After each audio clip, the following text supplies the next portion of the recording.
Any ASO tactics, which most people do, but we should avoid now. ASO strategies you have to avoid.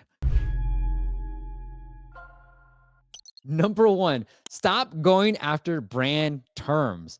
It's not going to help you. Even if you're number two for a branded term, because they're number one, will likely not drive more downloads for you. The other mistake that I see beginners make is going after the most competitive high traffic terms, even though you have one rating. Don't go after meditation if you just launched. If ASO is an important channel, there's no point to having that in there too. So those are the biggest mistakes I typically see when it comes to ASO. Is it true that doing an AppAdvice campaign would ruin the iOS algorithm for your app? Because then Apple is going to associate your ideal customers' behavior like the ones who are always looking for free stuff. Are there any downsides of those free campaigns that you should be aware of? Great question. I think you're overthinking it. I've been doing these campaigns for 10 plus years. Like, I don't think there's been a negative impact on this. It's only helped. And one of the things I wanted to talk about today was a lot of times I'll hear from indies overthinking this campaign, in my opinion, because the people who are asking that question are the people's app that generally don't have as many downloads or sales as possible, right? You're like overthinking everything.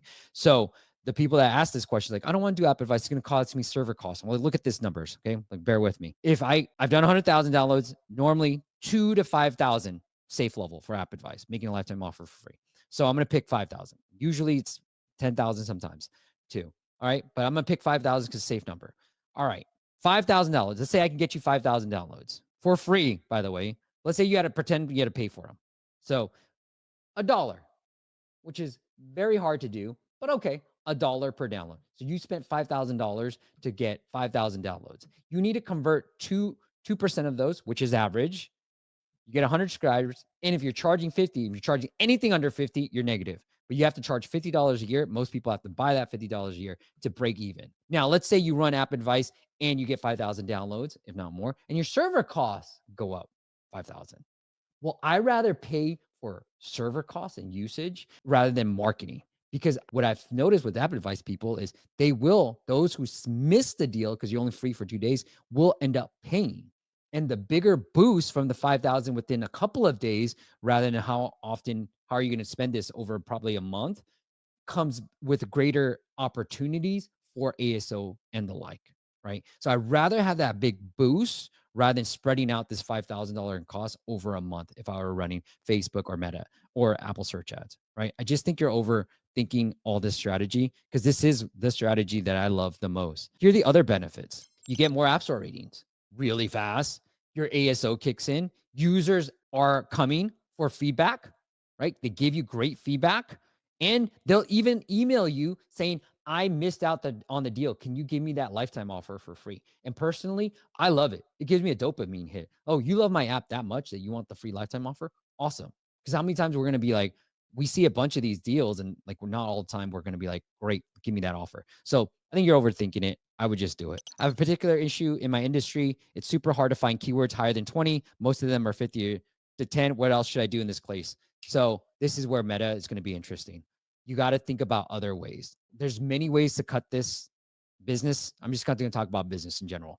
There's many ways to do it. Obviously, AppMasters runs more on YouTube, right? That's where most of people find me. You guys are all here. So you're going to have to find Reddit communities. When I was first launching AppMasters and nobody knew me, I went to other existing app communities.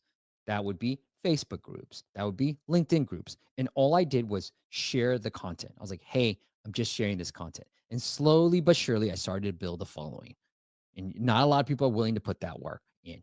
I went into every group and said, hey guys, I've got this great interview with the co-founder Shazam. I'd love for you guys to just listen to it. It's an amazing get. And I feel proud that he came on. So go check it out. So this is what you have to do. You're going to have to find other sources. ASO is not the end all and be all. What I would try to hope that you walk away from this is every business should be diverse in how they drive downloads. And you have to start thinking about one channel is good, then you have to start exploring other channels because you don't want to be dependent on one channel. Because if Facebook changes their algorithm or Apple does something, screwed, right? We had one client doing phenomenally well on Facebook, start trial campaigns. And then Apple said, hey, we're going to be more private and do this ATT prompt.